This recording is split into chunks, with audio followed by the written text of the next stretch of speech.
Hello everyone. Now today's video section will talk about the variations of PDA, just like the finite automators. जैसे कि हमने finite automata में देखा था कि फाइनाइट ऑटोमेटा के भी दो वेरिएशंस थे, एक था डिटर्मिनिस्टिक नेचर का और एक था नॉन डिटर्मिनिस्टिक नेचर का। वैसे ही आज के वीडियो सेक्शन में हम डिस्कस करेंगे कि कैसे हम जो है डिटर्मिनिस्टिक और एक नॉन डिटर्मिनिस्टिक पीडीए किस तरह की लैंग्वेज के लिए हम बना सकते हैं। तो what is deterministic PDA? So you can से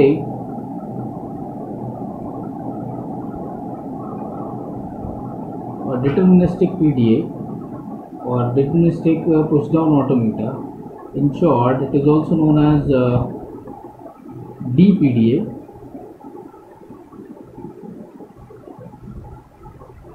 किस तरह के पुश डाउन ऑटोमेटा को हम डिटर्मिनिस्टिक पीडीए बोलते हैं और किस तरह के ऑटोमेटा को हम जो है नॉन डिटर्मिनिस्टिक पीडीए बोलते हैं, और हम कैसे जो है किस लैंग्वेज के लिए हम कैसे आइडेंटिफाई करेंगे कि किस लैंग्वेज के लिए हमें डिटर्मिनिस्टिक पीडीए बनाना है और किस लैंग्वेज के लिए हमें नॉन डिटर्मिनिस्टिक पीडीए बनाना है। Okay, so come to the definition first. What is the definition of a PDA और a DPDA? Says the definition of a deterministic PDA said that a PDA M, which is defined with the help of 7 tuples. आप किसी भी sequence में लिख सकते हैं, ऐसा कोई ऐसा वो नहीं है कि आपको एक ही सीक्वेंस फॉलो करना है। तो we have these 7 tuples जो कि हमने पहले भी जो प्रॉब्लम्स हम डिस्कस कर रहे थे तब भी हमने देखे थे कौन से 7 टपल्स होते हैं। तो पीडीए, किसी भी पीडीए जिसको हम यहाँ पर एम नाम से जो है रिप्रेजेंट कर रहे हैं और उसके जो 7 टपल्स है फॉर्मली वो ये है। किसी भी पीडीए को हम is said to be deterministic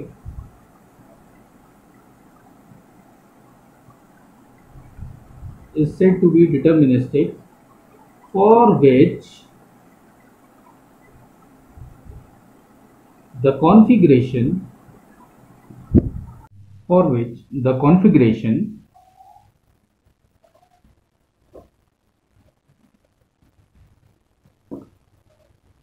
of M has at most, not exactly, okay, at most one move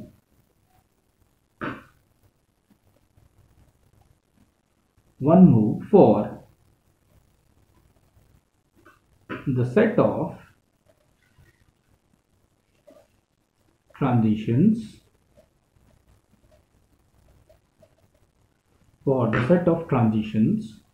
like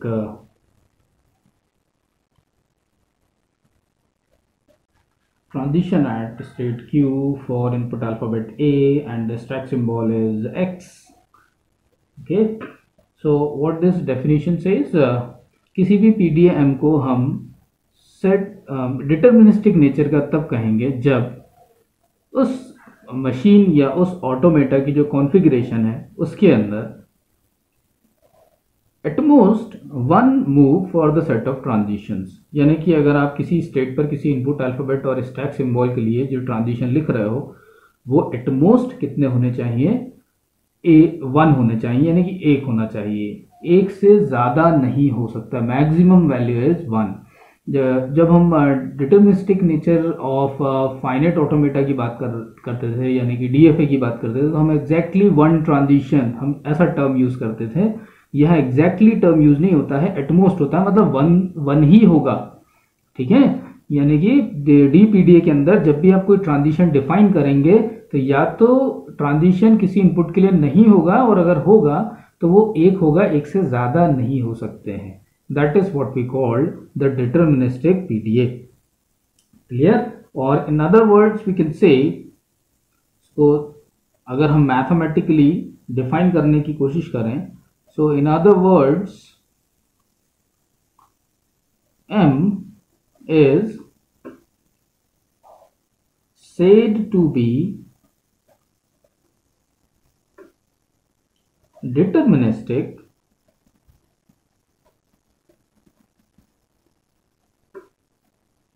if it satisfies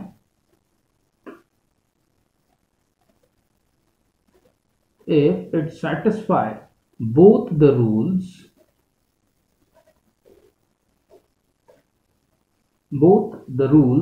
and these rules are, the very first and important rule is, for any state Q that belongs to the set of states, and for input alphabet A, okay, that belongs to the set of input alphabets, A belongs to the set of input alphabets, or it may be union epsilon, यानी कि A जो है वो कोई input alphabet हो सकता है या उसकी जगह पर कोई एप्सिलॉन वैल्यू भी हो सकती है। The set of transition QAX has at most, मतलब बात वही हो रही है जो हमने यहाँ डिफाइन की थी, बस उसको हम थोड़ा सा मैथमेटिकल टच देने की कोशिश कर रहे हैं। Okay, so at most one transition,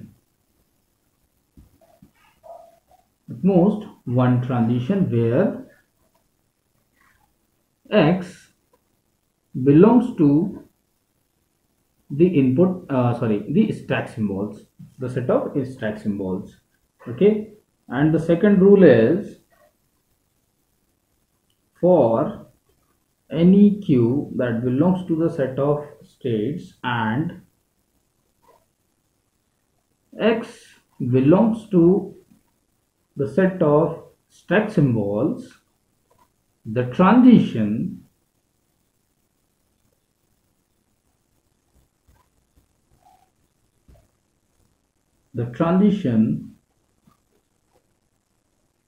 at this state for epsilon X is not equals to 5, यानी कि 5 नहीं होना चाहिए। इसका मतलब ये है, अगर 5 के बराबर है इसका मतलब ये है कि ये ट्रांजिशन नल है, और अगर ये 5 के बराबर नहीं है इसका मतलब ये ट्रांजिशन नल नहीं है, यानी कि ऐसा ट्रांजिशन एग्जिस्ट करेगा। ओके, इस तरह का ट्रांजिशन एग्जिस्ट करेगा। ओके, देन, और अगर ऐसा ट्रांजिशन एग्जिस्ट करता है, so then transition at Q with input alphabet A and X, ये ट्रांजिशन उस वक्त नहीं होगा। For any alphabet A belongs to the set of input alphabets. Okay, so ये जो है दो रूल्स दिए गए हैं किसी भी पीडीए को डिटर्मिनिस्टिक नेचर का होने के लिए या डिटर्मिनिस्टिक होने के लिए, कि आपके कब किस जो है ऑटोमेटा को डिटर्मिनिस्टिक कहेंगे और कब किस ऑटोमेटा को डिटर्मिनिस्टिक नहीं कहेंगे। ओके, सो कोई भी पीडीए या पुश डाउन ऑटोमेटा डिटर्मिनिस्टिक तब होता है जब आपके पास किसी भी स्टेट पर किसी भी इनपुट सिंबल के लिए, चाहे वो इनपुट सिंबल जो है इनपुट अल्फाबेट्स का हो सकता है, ठीक, या फिर कोई एप्सिलॉन ट्रांजिशन हो सकता है, दोनों ही केसेस में आपके पास उस अल्फाबेट के लिए एट मोस्ट एक ही ट्रांजिशन होगा। यानी कि किसी भी केस में आपके पास same input alphabet with the same stack symbol with the same state, एक ही स्टेट पर एक ही इनपुट सिंबल एक ही स्टैक सिंबल के लिए आपके पास एक से ज्यादा ट्रांजिशन पॉसिबल नहीं है। यानी कि अगर किसी पीडीए में ऐसा है तो वो पीडीए फिर नॉन डिटर्मिनिस्टिक नेचर का होगा, वो डिटर्मिनिस्टिक नहीं होगा। यानी कि यहां पर अगर आप देखें तो डिटर्मिनिस्टिक फाइनाइट ऑटोमेटा के साथ अगर हम कंपेयर करें तो वहां पर एक कंस्ट्रेंट और था कि एग्जैक्टली एक ट्रांजिशन होना ही चाहिए, जबकि यहां ये बोलते हैं कि at most one transition is possible. Okay, मतलब अगर जीरो ट्रांजिशन है यानी कि किसी स्टेट पर किसी इनपुट अल्फाबेट के लिए आपके पास ट्रांजिशन नहीं है तो वो एक्सेप्टेबल है, बट अगर होगा तो वो एक ही होगा और एक से ज़्यादा नहीं होगा। नहीं होगा तो चलेगा, लेकिन अगर एक होगा तो वो एक ही होगा, एक से ज़्यादा नहीं हो सकते। मतलब दो transition same input alphabet same state पर with the same stack symbol अगर ऐसे हैं तो वो फिर डिटरमिनिस्टिक नेचर का नहीं होगा, दैट इज पीडी, वो that is we can say a non deterministic PD है। ओके, तो इसको समझने के लिए अभी तक वैसे भी जितने भी हमने जो हमने वीडियो लेक्चर्स देखे हैं, उन सभी प्रीवियस वीडियो लेक्चर्स के अंदर जितने भी पीडीएस हमने डिस्कस किए हैं, वो सारे के सारे पीडीएस जो थे वो डिटरमिनिस्टिक नेचर के थे। ठीक, अब आज हम जो एग्जाम्पल देखेंगे उसमें हम एक एक एग्जाम्पल जो है डिटरमिनिस्टिक और नॉन डिटरमिनिस्टिक पीडीए का यहाँ पर डिस्कस करेंगे। तो इसके लिए मैं पहले एक प्रॉब्लम लेता हूँ। Problem is that we have a language which is defined here as WCWR. Now यहाँ अब हम एक वेल नोन प्रॉब्लम लेते हैं इस कॉन्सेप्ट को समझने के लिए। So the language is WCWR। ये बहुत ही वेल नोन प्रॉब्लम है जो कि पीडीए और ट्यूरिंग मशीन जब आगे आएगा उसमें कई बार पूछा जाता है, और जो है इस क्वेश्चन जो है ये बहुत इंपॉर्टेंट क्वेश्चन है अगर आप पीडीए या ट्यूरिंग मशीन की बात करते हैं उस पॉइंट ऑफ व्यू से। ओके, तो चलिए, where W belongs to the set of strings of 0, 1, full star, okay, and that's so सबसे पहले तो हम ये देखते हैं कि ये लैंग्वेज एक्चुअल में हमसे क्या बोल रहा है, या इस लैंग्वेज में जो चीज़ें हैं वो क्या डिफाइन कर रही हैं। उसके बाद फिर हम आएंगे पीडीए कंस्ट्रक्शन पर।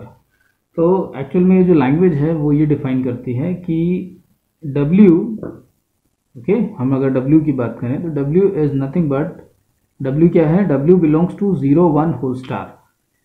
अब इसका मीनिंग हम रेगुलर लैंग्वेज में जान चुके हैं, देख चुके हैं कि W belongs to 0 1 whole star लिखा हो तो इसका मतलब होता है कि W जो है वो 0 और 1 से मिलकर बनने वाली कोई भी स्ट्रिंग हो सकती है। क्लियर है? W is nothing but it is the string that we can construct with the help of any combination or by trying any combination of zeros and ones. ठीक है, 0 और 1 का कोई भी कॉम्बिनेशन जो आप बनाएंगे that is W. Okay, so let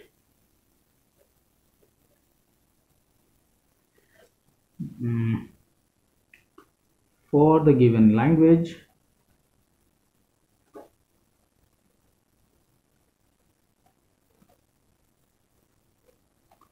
L, which is WCWR, where W belongs to 0 or 1 whole star, like this.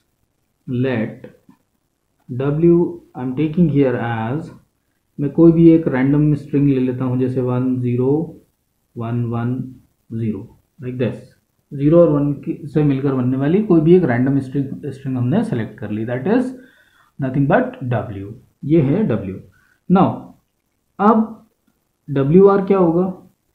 WR is nothing but it is the reversal of that string W, यानी कि जो W आपने select किया है उसका reversal का मतलब, इसको अगर आप राइट से, अभी हम लेफ्ट से राइट पढ़ते हैं, अगर मैं इसको राइट टू लेफ्ट पढ़ूं so that is called reversal of W.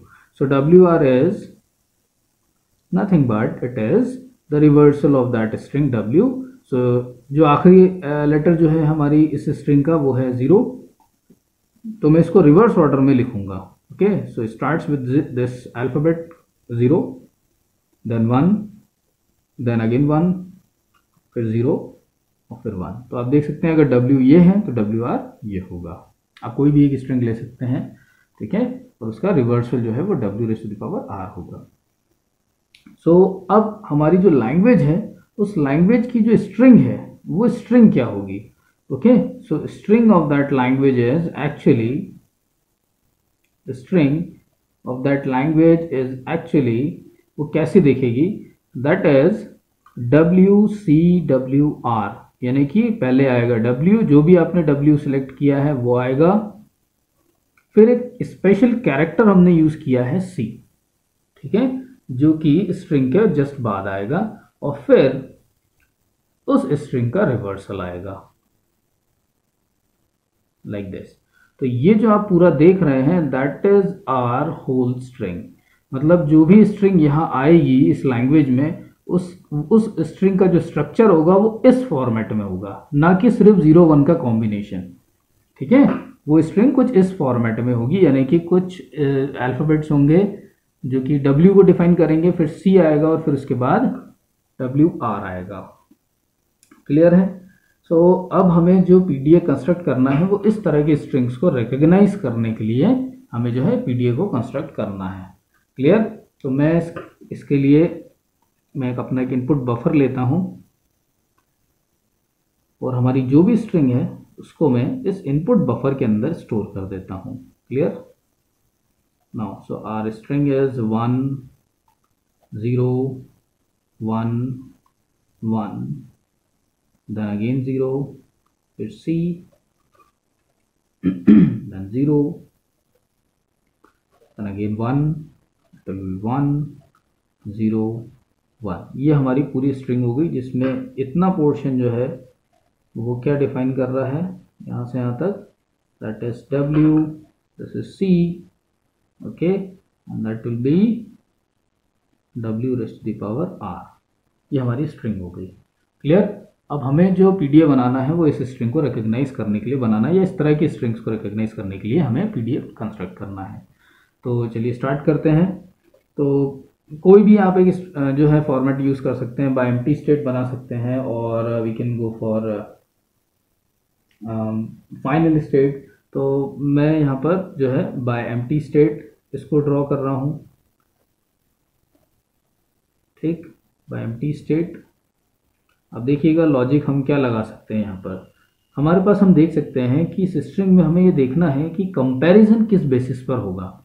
जो भी कंपैरिजन होगा, जब भी आप PDA बना रहे हो तो हमेशा की पॉइंट क्या होता है PDA जो है ड्रॉ करते वक्त, या PDA का जो कंस्ट्रक्शन होता है उसका जो की पॉइंट है वो क्या होता है कि PDA के अंदर स्टैक है, और स्टैक जो है वो हम यूज़ करते हैं अल्फ़ाबेट्स को कंपेयर करने के लिए, क्योंकि ऐसे अल्फ़ाबेट जिनको हमें आगे आने वाले अल्फ़ाबेट्स के साथ कंपेयर करना है, उन अल्फ़ाबेट्स को हम क्या करते हैं स्टैक के अंदर स्टोर करते जाते हैं। और जैसे ही जिन अल्फ़ाबेट्स के साथ हमें उसको कंपेयर करना होता है, जैसे ही वो अल्फ़ाबेट्स की अकरेंस शुरू होती है हमारे इनपुट बफर के अंदर, तो हम इन अल्फ़ाबेट्स के साथ जो कि हमने स्टैक में स्टोर किए हुए हैं उनके साथ हम उनको कंपेयर करना शुरू कर देते हैं।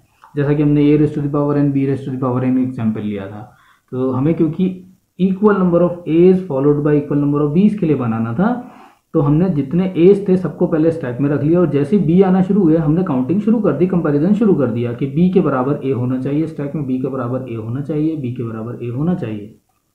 क्लियर है? अब यहाँ पर हमें ये आइडेंटिफाई करना है कि यहाँ कंपैरिजन किस बेसिस पर होगा। तो यहाँ जो पैटर्न है अगर आप ध्यान से देखें तो ये है पैटर्न, या यूं कहें कि ये हमारी स्ट्रिंग है जो कि आधी स्ट्रिंग है, और फिर यहाँ से आधी स्ट्रिंग स्टार्ट हो रही है। अब अगर मैं इसको ध्यान से देखूं तो जब जब मेरे पास अल्फ़ाबेट्स आ रहे हैं, और अगर मैं इन अल्फ़ाबेट्स को स्टैक में स्टोर करता जाता हूं, ठीक है, 1 आया स्टोर कर दिया, फिर 0 आया स्टोर कर दिया, फिर 1 आया स्टोर कर दिया, फिर 1 आया स्टोर कर दिया, फिर 0 आया स्टोर कर दिया, तो स्टैक के टॉप पर अभी क्या मिलेगा मुझे? आखिरी अल्फ़ाबेट क्या था? 0। और जैसे C आएगा तो मुझे ये पता चल जाएगा कि अब C के बाद जो स्ट्रिंग आएगी, जो सब स्ट्रिंग आएगी, वो जो स्ट्रिंग मैंने स्टैक के अंदर स्टोर कर ली है उसका काउंटर पार्ट है या उसका रिवर्सल है। तो ऑब्वियस सी बात है, अगर ये उसका रिवर्सल है तो जो अब पहला अल्फ़ाबेट मुझे मिलेगा वो हमेशा किसके इक्विवेलेंट होगा? उस आखिरी अल्फ़ाबेट के, जो कि मेरी पिछली सब स्ट्रिंग का पार्ट था। तो it will be equivalent to this. Clear है? देन वी कैन कंपेयर, जैसे ही दूसरा अल्फ़ाबेट मुझे मिलेगा अपनी रिवर्सल वाली सब स्ट्रिंग के अंदर, that is equivalent to this alphabet, तो इसको मैं इससे कंपेयर करूंगा, फिर इसको मैं इससे कंपेयर करूंगा, इसको मैं इससे कंपेयर करूंगा, और इसको इससे कंपेयर करूंगा। तो हमारा जो कंपैरिजन है वो कुछ इस तरह से चलेगा कि इसका पहला अल्फ़ाबेट इसके आखिरी अल्फ़ाबेट के साथ, इसका दूसरा अल्फ़ाबेट इसके सेकंड लास्ट के साथ, फिर इस तरह से ये कंटिन्यू चलता रहेगा आखिरी अल्फ़ाबेट तक। क्लियर है? तो हम इसी लॉजिक को जो है अपने ट्रांजिशंस के थ्रू यहाँ पर अब ड्रॉ करेंगे। सो मैं यहाँ पर बाय एम्प्टी स्टेट इसको ड्रॉ कर रहा हूँ। आपको अब क्योंकि हमने कई एग्जाम्पल सॉल्व कर लिए हैं तो you can easily draw the final state also. तो मैं यहाँ सिर्फ लेकिन एम्प्टी स्टेट से इसको बना रहा हूँ कि हमारा जो मेन पर्पस है उस लॉजिक को समझना है जो कि यहाँ हम इम्प्लीमेंट करने वाले हैं नाउ। तो अब हमारा लॉजिक क्या है कि जब तक ये हाफ पोर्शन या ये सब पार्ट आ रहा है, यानी कि इस सब पार्ट के जितने भी अल्फ़ाबेट्स मुझे मिल रहे हैं, जब तक ये अल्फ़ाबेट्स मुझे मिलेंगे तब तक मैं इनको स्टैक में रखता जाऊंगा। ये मेरा लॉजिक है। जैसे ही सी आएगा मैं ये समझ जाऊंगा कि अब जो अल्फ़ाबेट्स आएंगे वो इसके रिवर्सल होंगे, तो मैं अब अपनी स्टेट चेंज कर लूंगा। तो मैं जब तक ये स्ट्रिंग आएगी, ये सब स्ट्रिंग आएगी W, तब तक मैं स्टैक के अंदर अल्फ़ाबेट्स को पुश करता जाऊंगा। कौन सा ऑपरेशन? Push operation. सो मैं एक स्टैक भी बना लेता हूं यहां पर, ठीक है, इनिशियली जिसके अंदर Z0 है। जैसे जैसे अल्फ़ाबेट्स आते जाएंगे मैं उनको इसके अंदर स्टोर करता जाऊंगा, ठीक है, लाइक दिस। सो नाउ अब यहां तो हमारी जो स्ट्रिंग हमने एग्जाम्पल में ली है उस स्ट्रिंग में पहला अल्फ़ाबेट 1 से शुरू हो रहा है। बट क्या हमेशा ऐसा होगा? हमसे तो बोला गया है कि W जो है वो 0 1 की कोई भी स्ट्रिंग हो सकती है, तो इट मे बी 0 और इट मे बी 1। तो स्ट्रिंग जो है वो हो सकता है ये 0 1 1 0 1 0 इस तरह की स्ट्रिंग होती। तो इसका मतलब स्ट्रिंग में शुरुआत जो है वो 1 से भी हो सकती है और 0 से भी हो सकती है। तो हम स्टेट कब चेंज करेंगे? यहां, मतलब जब तक हम इन अल्फ़ाबेट्स को रीड कर रहे होंगे तब तक हम स्टेट चेंज नहीं करेंगे। So at this point we can say, अगर मुझे अल्फ़ाबेट 0 मिलता है और स्टैक के टॉप पर Z0 है तो मैं उसको यहां स्टोर कर दूंगा, ठीक है, और उसको मैं इस तरह से रिप्रेजेंट करूंगा। अगर अल्फ़ाबेट 1 है जैसा कि हमारे इस एग्जाम्पल में है, तो इसके लिए भी मुझे यही करना है कि अगर मुझे पहला अल्फ़ाबेट 1 मिलता है और स्टैक के टॉप पर Z0 है तो मैं 1 को स्टैक के अंदर स्टोर कर दूंगा। तो इसको भी मैं कैसे रिप्रेजेंट करूंगा? कुछ इस तरह से 1 Z0। क्लियर? अच्छा, दूसरी पॉसिबिलिटी अब क्या है कि एक बार 1 आ गया है तो हो सकता है 1 आने के बाद 0 जो है वो आ जाए, सॉरी 1 आने के बाद अब अगर मान लीजिए यहाँ पर भी 1 होता है या 0 होता, ठीक है, तो अगर 1 है और स्टैक के टॉप पर 0 है तो भी आप एलिमेंट को पुश करेंगे। अगर 1 है, स्टैक के टॉप पर 1 है तो भी आप एलिमेंट को पुश करेंगे। क्लियर है? अगर 0 है और स्टैक के टॉप पर 0 है तो भी आप एलिमेंट पुश करेंगे। अगर 0 आता है, स्टैक के टॉप पर 1 है तो भी आप एलिमेंट को स्टैक में पुश करेंगे। तो आप देख सकते हैं कि जब तक ये स्ट्रिंग आ रही है, ये सब पार्ट आ रहा है स्ट्रिंग का, तब तक आपको एलिमेंट्स को पुश ही करना है। एनी हाउ एनी कंडीशन, आपको सिर्फ और सिर्फ एलिमेंट्स को स्टैक में पुश करते जाना है। तो जैसे जैसे ये एलिमेंट्स आएंगे आप 1 बाय 1 इन एलिमेंट्स को स्टैक के अंदर पुश करते जाएंगे, तो आपका स्टैक जो है वो इस तरह से आगे फ्लो करेगा। क्लियर? हमने जितनी पॉसिबल कॉम्बिनेशंस हो सकते थे, 1 के साथ 0 हो सकता था, 1 के साथ 1 हो सकता था, 1 के साथ Z0 हो सकता था, 0 के साथ Z0 हो सकता था, 0 के साथ 0 हो सकता था, 0 के साथ 1 हो सकता था। हमने सारे कॉम्बिनेशंस को यहाँ लिख लिया है। नाउ अब हमें स्टेट कब चेंज करनी है? जब हम ये पूरी स्ट्रिंग रीड कर लेंगे और इसके सारे अल्फ़ाबेट्स की कॉपी को हम स्टैक के अंदर स्टोर कर लेंगे, तब उसके बाद जैसे ही मुझे C मिलेगा तो मैं C को, और स्टैक के टॉप पर इट मे बी पॉसिबल कि स्टैक के टॉप पर जो है वो 0 हो, तो भी मैं 0 को 0 ही रहने दूंगा। इट मे बी पॉसिबल कि C आए इनपुट में और स्टैक के टॉप पर 1 हो, पॉसिबिलिटी हो सकती है। तो हमें तो सारी पॉसिबिलिटीज़ को कंसिडर करना है, तो हम तब भी 1 को भी 1 ही रहने देंगे। मतलब हम अभी तक कोई ऑपरेशन स्टैक पर नहीं परफॉर्म कर रहे हैं इस केस में, जब हम इस अल्फ़ाबेट C को रीड कर रहे हैं। क्योंकि हमें इस अल्फ़ाबेट को सिर्फ बाईपास करना है, हमें इसे किसी से कंपेयर नहीं करना है।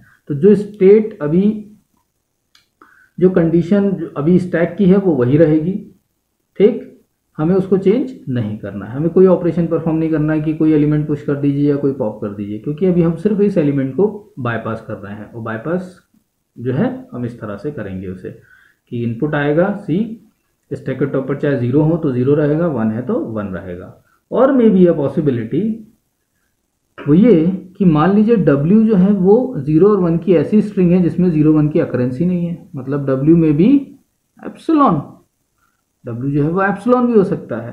तो उस केस में सीधे सीधे आपको C मिलेगा और उस समय स्टैक के टॉप पर क्या रहा होगा, क्योंकि आपने कोई इनपुट रखा ही नहीं होगा, तो पॉसिबिलिटी क्या है Z0 की, तो आप उसे Z0 ही रहने देंगे। तो ये जो 3 पॉसिबिलिटीज हैं ये हमने यहाँ पर कंसिडर कर ली। अब next is eight Q1 state, जैसे ही हमें यहाँ पर Q1 के बाद जो पहला अल्फ़ाबेट मिलेगा अगर वो 0 है तो हम ये एक्सपेक्ट करके चलेंगे कि स्टैक के अंदर जो स्ट्रिंग है वो एक वैलिड स्ट्रिंग है, वैलिड सब पार्ट है, सबऑर्डिनेट है इस अल्फ़ाबेट का। तो उस केस में इसके बराबर वाला जो अल्फ़ाबेट है वो हमेशा स्टैक के टॉप पर हमें दिखेगा। तो दैट मीन्स कि अगर 0 आता है और स्टैक के टॉप पर भी 0 है तो हमें क्या करना है, इस 0 को यहाँ से पॉप कर देना है। अब अगर 1 इनपुट आता है तो ऑब्वियस ही बात है, क्योंकि अगर ये वैलिड स्ट्रिंग है तो इसका रिवर्सल अब आपको कहाँ मिलेगा, स्टैक के टॉप पर मिलेगा। सो इन दैट केस ऑल्सो अगर 1 आता है तो स्टैक के टॉप पर आपको 1 मिलेगा और आपको उसे भी क्या कर देना है,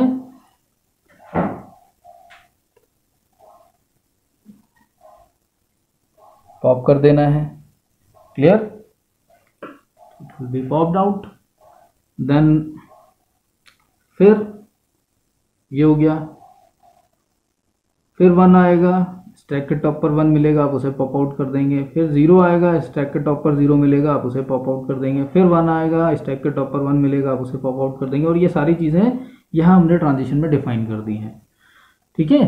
तो अब क्या होगा कि जैसे ही स्ट्रिंग खत्म होगी तो आखिर में अब हमें क्या मिलेगा, एप्सिलॉन, यानी कि एप्सिलॉन अगर आता है और स्टैक के टॉप पर एट दैट टाइम हमें क्या मिलेगा, Z0 मिलेगा, क्योंकि स्ट्रिंग खत्म हो गई और वैलिड स्ट्रिंग है तो ऑब्वियसली बात है स्टैक के टॉप पर अब क्या बचा होगा आखिरी element, that is Z0 only. So in that case क्योंकि हम बाय एम्प्टी स्टैक बना रहे हैं, एम्प्टी स्टैक बना रहे हैं, सो इन दैट केस हम इसको भी पॉप आउट कर देंगे क्योंकि हमें स्टैक को एम्प्टी कर देना है। So it will B epsilon now. तो ये जो आप देख रहे हैं ये आपका एक पीडीए बन गया है, किसके लिए, इस लैंग्वेज के लिए। अब हमें ये देखना है कि ये पीडीए डिटर्मिनिस्टिक नेचर का है या नहीं, क्योंकि हमारा जो टॉपिक था वो था कि हमारा जो डिस्कशन था आज का वो था कि भाई आप कैसे आइडेंटिफाई करेंगे कि आपने जो पीडीए बनाया है वो डिटर्मिनिस्टिक है या नॉन डिटर्मिनिस्टिक है। तो अब हम इस पीडीए को, अब हमारा जो पर्सपेक्टिव होगा वो इस पॉइंट ऑफ व्यू से होगा कि अब हम ये वेरीफाई करेंगे या ये जज करने की कोशिश करेंगे कि ये पीडीए जो है वो डिटर्मिनिस्टिक है या नहीं। तो डिटर्मिनिस्टिक पीडीए की जो रूल है वो ये क्या कहता है कि transition at any state for any input alphabet with the stack alphabet, इस सिचुएशन में कितने ट्रांजिशन हो सकते हैं, एटमोस्ट 1 ट्रांजिशन। मतलब अगर 0 होगा तो भी चलेगा, 1 होगा तो भी चलेगा, लेकिन एक से ज़्यादा ट्रांजिशन नहीं होने चाहिए। तो इसका मीनिंग क्या है एक्चुअल में, now we can see here at Q0 state for 0 input and similarly for 0 as the stack symbol, आपने इस स्टेट पर इस कंडीशन के लिए कितने ट्रांजिशंस डिफाइन किए हैं। तो 0 at Q0 state for 0 input for 0 as the stack symbol, आपने कितने ट्रांजिशन लिखे हैं इसके लिए, एक ही ट्रांजिशन लिखा है। अच्छा, Q0 पर 0 विद Z0 कितने ट्रांजिशंस हैं, एक ही ट्रांजिशन है। Q0 विद 1 एंड Z0 कितने ट्रांजिशंस हैं, एक ही ट्रांजिशन है। देखिए क्यू नॉट पर 1 के लिए तो बहुत ट्रांजिशंस हैं, 1 इनपुट के लिए तो बहुत ट्रांजिशंस हैं, लेकिन 1 के साथ में स्टैक अल्फाबेट जो है वो भी कंसिडर करना है। तो क्या स्टैक अल्फाबेट भी सेम है सेम इनपुट के लिए? नहीं, स्टैक अल्फाबेट तीनों के लिए, इन तीनों सेम इनपुट्स के लिए स्टैक अल्फाबेट अलग है। तो ये तीनों ट्रांजिशंस क्या हो गए? अलग अलग हो गए। ऐसे ही 0 तीनों जगह पर एज ए इनपुट कंसिडर किया जा रहा है, लेकिन स्टैक अल्फाबेट तीनों जगहों पर अलग अलग है। तो ये भी ट्रांजिशंस अलग हो गए। अब यहाँ अगर हम देखें तो यहाँ again see as a input तीनों ट्रांजिशंस में आ रहा है, लेकिन तीनों ही केसेस में यहाँ पर जो अल्फाबेट स्टैक अल्फाबेट है वो तीनों में ही अलग अलग है। तो ये जो आप देख रहे हैं ये सारे ट्रांजिशन डिटर्मिनिस्टिक नेचर के हैं। ऐसे ही अगर हम यहाँ आए तो यहाँ तो इनपुट ही अलग अलग हो गए हैं, एक में 1 है, एक में 0, एक में एप्सिलॉन है। तो ये क्या हो गया? इसमें कोई भी ट्रांजिशन ऐसा नहीं है जो कि नॉन डिटर्मिनिस्टिक नेचर का हो। नॉन डिटर्मिनिज्म क्या होता है वो हम आगे अगले एग्जाम्पल में देखेंगे। तो डिटर्मिनिज्म क्लियर हुआ कि डिटर्मिनिज्म का मतलब होता है कि किसी भी स्टेट पर किसी भी इनपुट सिंबल के लिए विद द स्टैक अल्फाबेट, यानी कि ये तीनों चीजें सेम हो, और अगर आपने एक ही स्टेट पर तीनों चीजों को कॉमन रख के अगर फिर से कोई ट्रांजिशन बना दिया है तो वो पीडीए क्या कहलाएगा? वो एक नॉन डिटर्मिनिस्टिक पीडीए कहलाएगा। क्लियर है? ये जो रूल था वो यही था। दूसरा रूल जो था वो ये था कि किसी भी स्टेट पर एप्सिलॉन के लिए अगर आप स्टैक अल्फाबेट ले रहे हैं तो वो ट्रांजिशन आपका अगर इट इज़ नॉट नल, अगर नहीं है, यानी कि it is not equals to the null, यानी कि ये ट्रांजिशन एग्जिस्ट करता है, तो उस केस में ऐसा कोई ट्रांजिशन एग्जिस्ट यानी कि नहीं करेगा, यानी कि ये नल होगा। क्लियर है? So you can say epsilon के लिए ट्रांजिशन है, epsilon as the input, z not as the stack alphabet. Clear है? It is not equals to null, यानी कि इसके लिए ट्रांजिशन एग्जिस्ट कर रहा है। Clear? Now the next is, अब हम बात करें non deterministic push down automata की। तो non deterministic push down automata को हम कैसे जो है यहाँ डिफाइन कर सकते हैं। यहाँ पर फिर से हम एक वो सेम जो है एक एग्जांपल लेंगे जिसके थ्रू हम समझने की कोशिश करेंगे।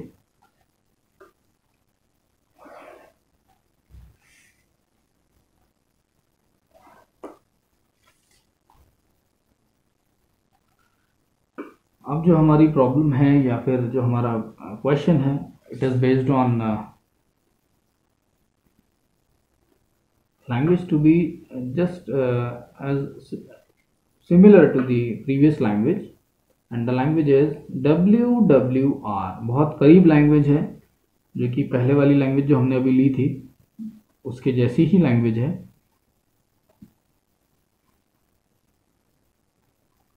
ये कुछ इस तरह से। No, WWR where W belongs to 0 1 whole star। Clear? Now अब ये लैंग्वेज एक्चुअल में क्या डिफाइन कर रही है? So for the given language,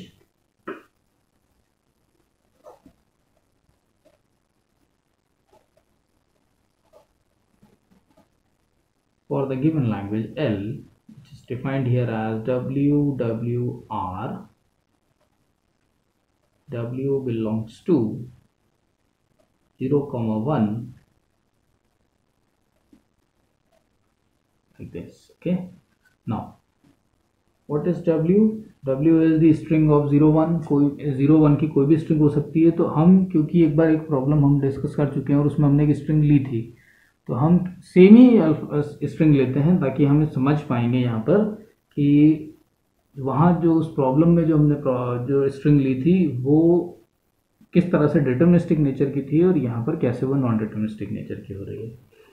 so W is nothing but 1 0 1 1 0। मान लीजिए W जो है वो ये स्ट्रिंग है, सो ऑब्वियस सी बात है WR will be the reversal of that string। So in reverse order we can write this string as 0 1 1 0 1 like this। हम इस तरह से लिखेंगे इसको। नाउ अब हमारी जो स्ट्रिंग एल होगी, जो कि लैंग्वेज की स्ट्रिंग होगी, वो किस तरह की, किस स्ट्रक्चर की होगी, किस फॉर्मेट की होगी, वो इस फॉर्मेट की होगी। यानी कि पहले W आएगा 01101010110, देन जस्ट उसके बाद सीधे सीधे रिवर्सल आ जाएगा 01101। क्लियर है? नाउ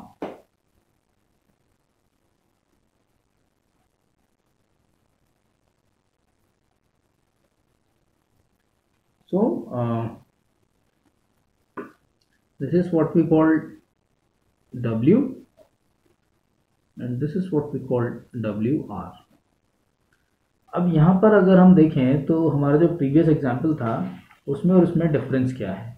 तो हमारे प्रीवियस एग्जाम्पल के अंदर हम देखें तो यहाँ पर एक बीच में एक सिंबल आ रहा था, एक कैरेक्टर दिया हुआ था जो कि हमें ये बता रहा था कि यहाँ से यहाँ तक जो है W है, हाफ पोर्शन है स्ट्रिंग का।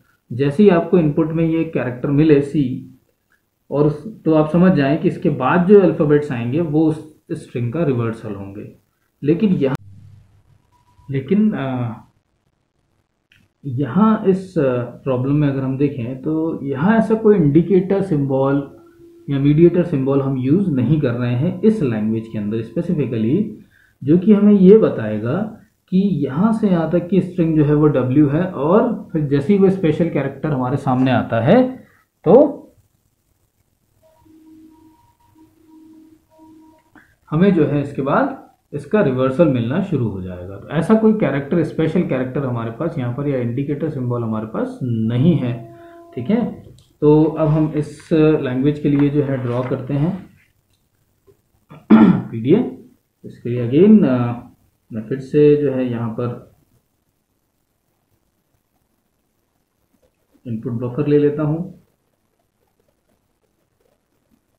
और उस इनपुट बफर के अंदर मैं स्ट्रिंग को स्टोर कर देता हूँ, जिस 1 0 1 1 0, then immediately after this half portion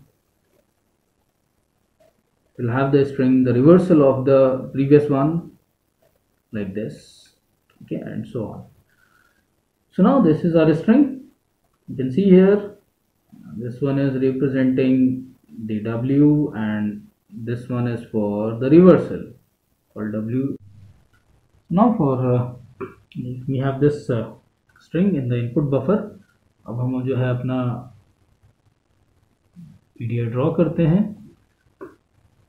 So for this again I'm taking here by empty stack,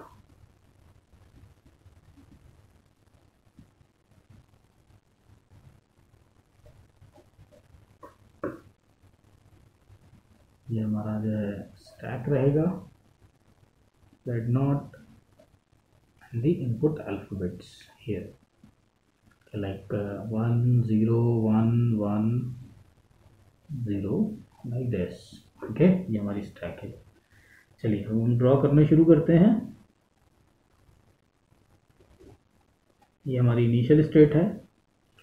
अब जब तक मुझे ये अल्फ़ाबेट्स मिल रहे हैं तो मुझे क्या करना है, इन अल्फ़ाबेट्स को स्ट्रिंग इसके अंदर स्टैक के अंदर स्टोर करते जाना है, क्योंकि जैसे ही मुझे ये हाफ पोर्शन मिलने लगेगा एज अ इनपुट यहाँ पर, तो मैं इसको इससे कंपेयर करना शुरू कर दूंगा। मतलब लॉजिक हमारा लगभग सेम होगा और इसी लॉजिक पर बेस्ड हम यहाँ ट्रांजिशंस को डिफाइन करेंगे। ठीक है, सो वी कैन सी जब तक ये पोर्शन आ रहा है तब तक के लिए मैंने यहाँ पर इसको डिफाइन कर दिया and it will be like अगर 0 आता है स्टैक के टॉप पर Z नॉट है तो हम उस 0 को पुश कर देंगे।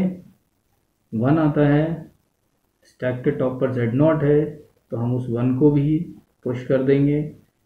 अगर 1 आता है स्टैक के टॉप पर 0 है तो हम उसे भी पुश कर देंगे। 1 आता है स्टैक के टॉप पर 1 है तो हम उसे भी पुश कर देंगे। अगर 0 आता है स्टैक के टॉप पर 0 है तो हम उस 0 को भी पुश कर देंगे। और अगर 0 आता है और 1 है अगर इनपुट सॉरी स्टैक के टॉप पर, तो हम उस 0 को भी हम स्टैक में पुश कर देंगे। Okay, So these are the possibilities we can say that we can use. This is confusion ना हो इसलिए मैं इसको करेक्ट कर देता हूँ यहाँ पर, it will be 1. Okay, so ये जितने भी हमने ट्रांजिशंस लिखे हैं या जो डिफाइन किए हैं यहाँ पर, ये सारे के सारे ट्रांजिशंस क्या बता रहे हैं, ये सारे ट्रांजिशंस जो है ये बता रहे हैं कि आपको जब तक ये अल्फ़ाबेट्स मिल रहे हैं तब तक इन अल्फ़ाबेट्स का हाफ ऑफ द स्ट्रिंग या सब स्ट्रिंग हम कह सकते हैं, जब तक हमें ये मिल रहा है तब तक हमें अल्फ़ाबेट्स को पुश करते जाना है स्टैक के अंदर. ओके, और जैसे ही half of the portion start होगा स्ट्रिंग का तो फिर हम क्या करेंगे, हम कंपैरिजन शुरू करेंगे, यानी कि हमारा पॉप ऑपरेशन शुरू होगा. तो जब तक ये W आ रहा है तब तक हम अल्फ़ाबेट्स को स्टैक में पुश कर रहे हैं, ये हमारा लॉजिक है. और जैसे ही WR आएगा हम अल्फ़ाबेट्स को स्टैक में से पॉप करना शुरू कर देंगे. ठीक है, तो हम इसी लॉजिक के बेसिस पर जो है हम यहाँ पर ट्रांजिशंस लिख रहे हैं. तो जब तक ये अल्फ़ाबेट्स आ रहे थे, ठीक है, किसी भी सीक्वेंस में आए, जब तक ये अल्फ़ाबेट्स आएंगे हम पुश करते जाएंगे, और इसी के लिए हमने ये सारे ट्रांजिशंस, सारी पॉसिबिलिटीज़ को यहाँ डिफाइन कर दिया. तो जैसे ही हमें ये वाला पोर्शन मिलना शुरू हो जाएगा, सो इन दैट केस जैसे ये 0 आएगा तो हम ये देखेंगे कि स्टैक के टॉप पर 0 है. अगर ऐसा है तो हम उसे पॉप करेंगे. ठीक है, इट में भी ये पॉसिबल कि वो 0 ना हो, वो 1 हो और यहाँ पर 1 हो, तो उस केस में भी हम उसे पॉप करेंगे. और फिर चाहे कितनी बार भी 0 आए और स्टैक के टॉप पर 0 हो तो हम पॉप करते जाएंगे. 1 हो, स्टैक के टॉप पर 1 हो, दिस 1, सेम एलिमेंट होना चाहिए. ओके, अगर 0 आता है तो स्टैक के टॉप पर 0 मिलना चाहिए, तभी वो रिवर्सल माना जाएगा. 1 आता है तो स्टैक के टॉप पर 1 होना चाहिए, तभी वो रिवर्सल माना जाएगा और हम उसे भी पॉप करेंगे. ठीक है, ऐसे ही जब स्ट्रिंग खत्म हो जाएगी, यानी ये 0 आया, इससे कंपेयर किया, इसको पॉप कर दिया, फिर 1 आया, कंपेयर किया, 1 और 1 इक्वल हो गए, पॉप कर दिया, फिर 1 आया, 1 है स्टैक के टॉप पर, पॉप कर दिया, 0 आया, स्टैक के टॉप पर 0 है, पॉप कर दिया, फिर 1 आया, स्टैक के टॉप पर 1 है, पॉप कर दिया. स्ट्रिंग खत्म हो गई. फिर आपने क्या किया, स्टैक के टॉप पर Z0 है, आपने उस Z0 को भी यहाँ से पॉप कर दिया. तो यू कैन सी हियर ये जो आपने ट्रांजिशंस लिखे हैं ये इस जो है तरह की स्ट्रिंग्स के लिए आपने ड्रॉ किए. अब अगर आप ध्यान से देखें तो क्या ये डिटर्मिनिस्टिक नेचर का है, लॉजिक तो आपने सेम इम्प्लीमेंट किया है. तो we can see here deterministic जो है वो ये कहता है कि किसी भी स्टेट पर किसी भी इनपुट अल्फ़ाबेट और स्टैक अल्फ़ाबेट के सीक्वेंस के लिए, यानी कि सेम कॉम्बिनेशन के लिए 2 अलग अलग ट्रांजिशंस नहीं हो सकते. ठीक है, यानी कि एक ही ट्रांजिशन पॉसिबल होगा अगर वो है तो, नहीं तो ट्रांजिशन ना हो तो भी चलेगा. So now we can see here at Q0 state for input 0, for stack alphabet 0, हम यहाँ एलिमेंट पुश कर रहे हैं. At Q0 state for input 0, for stack alphabet 0, हम यहाँ पॉप ऑपरेशन परफॉर्म कर रहे हैं. तो आप देख सकते हैं Q0 स्टेट पर ही हमने सेम इनपुट और सेम स्टैक अल्फ़ाबेट के लिए एक बार पुश ऑपरेशन परफॉर्म किया और एक बार पॉप ऑपरेशन डिफाइन किया. ठीक है, तो इसका मतलब ये हुआ कि आप एक ही स्टेट पर सेम इनपुट और सेम स्टैक अल्फ़ाबेट के करस्पॉन्डिंग 2 अलग अलग ऑपरेशंस को डिफाइन कर रहे हैं. दैट मीन्स यहाँ आपने पुश ऑपरेशन दिया और यहाँ आपने सेम उसके लिए पॉप ऑपरेशन दिया. तो आप देख सकते हैं transition at Q0 state with 0 as input and 0 as stack alphabet, आपने ट्रांजिशन दिया कि आप Q0 स्टेट पर ही रहेंगे और इन दोनों अल्फ़ाबेट्स को पुश कर देंगे. और वहीं आप उसी स्टेट पर Q0 स्टेट पर ही आपने यहाँ पर जो सीक्वेंस लिखा है वो ये है कि Q0 स्टेट पर 0 इनपुट के लिए और 0 स्टैक अल्फ़ाबेट के लिए आप Q1 स्टेट पर ट्रांजिट हो रहे हैं, यानी कि आप स्टेट भी चेंज कर रहे हैं और साथ ही साथ आप एक पॉप ऑपरेशन परफॉर्म कर रहे हैं। तो यह 2 डिफरेंट ऑपरेशंस हम परफॉर्म कर रहे हैं with the same sequence. Now you can see here same sequence है, सेम कॉम्बिनेशन है, लेकिन अल्फाबेट्स क्या हो रहे हैं, और सॉरी ऑपरेशंस क्या हो रहे हैं, 2 डिफरेंट ऑपरेशंस आर परफॉर्म्ड। इधर it is push and here it is pop. Clear है?